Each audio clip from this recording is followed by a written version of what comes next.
more people are becoming aware that PFAS chemicals, also known as forever chemicals, are found in a number of everyday products.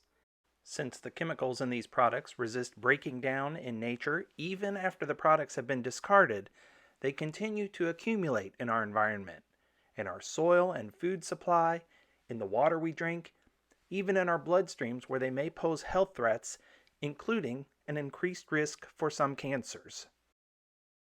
A September 18th event at the Speed Art Museum put a spotlight on these issues. Speakers included Rob Bilott, a Northern Kentucky resident who practices law in Cincinnati and has become a world leader in uncovering the truth about PFAS chemicals. His story inspired the major motion picture Dark Waters. The movie was shown at the Speed Cinema as part of the day's events and was followed with a panel discussion. And as you saw in the film, I first got involved with PFAS before the term PFAS ever was used, before anybody ever heard that term.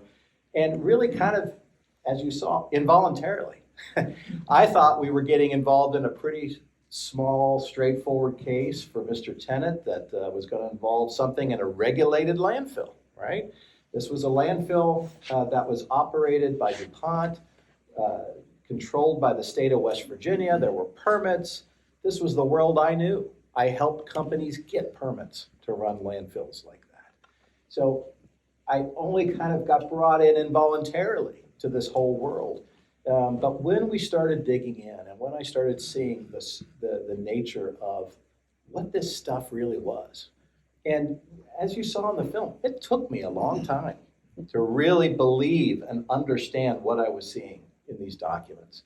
But reading it for myself, seeing what was known, what the companies actually had known about this, the studies that had been done going back decades, and putting that all together, and they did a great job, I think, in the film of trying to convey how you put this timeline together.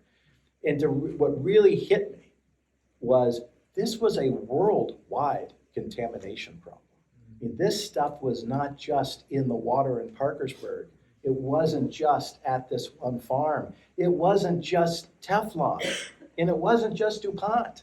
I mean, this was just one chemical in an entire family of what we now know are thousands of these chemicals, invented right after the war, as you saw in the film.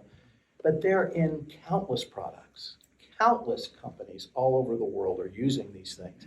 And so what really hit me was the scope and scale of this, that you had these chemicals likely in the water, in soil, in animals, in plants, all over the planet, and no one knew about it.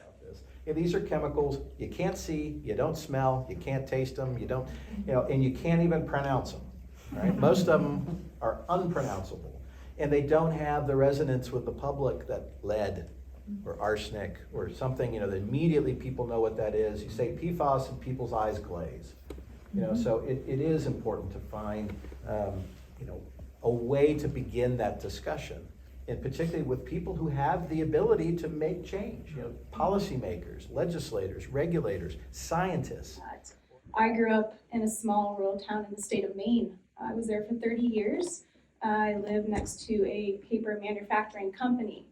And when I was in grad school, I had some people reach out to me knowing that I was a scientist, researcher, and they were asking me about these PFAS chemicals. What are these things? And I asked why, and they sent me some articles from our local newspaper. And come to find out, there was a lot of problems with some local dairy farms who had really high levels of PFAS in their milk.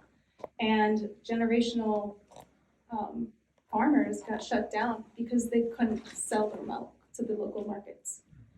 Not very long after that, there was a lot of problems with wildlife. So the deer and the turkey came up with really high levels of PFAS in the tissue, and that's a problem for a small rural community who needs it to sustain themselves.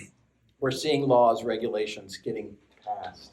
We're seeing people actually now talking about this. The President of the United States got up and talked about the national PFAS problem, something I thought I would never see in my lifetime. It's terrific that we've got folks here that are working on how this story continues. What you saw basically was the story ending in 2015, 2016. And as you hear, that chemical, PFOA, that we finally now know all this bad stuff about, it's been phased out, but the company simply tweaked it a bit.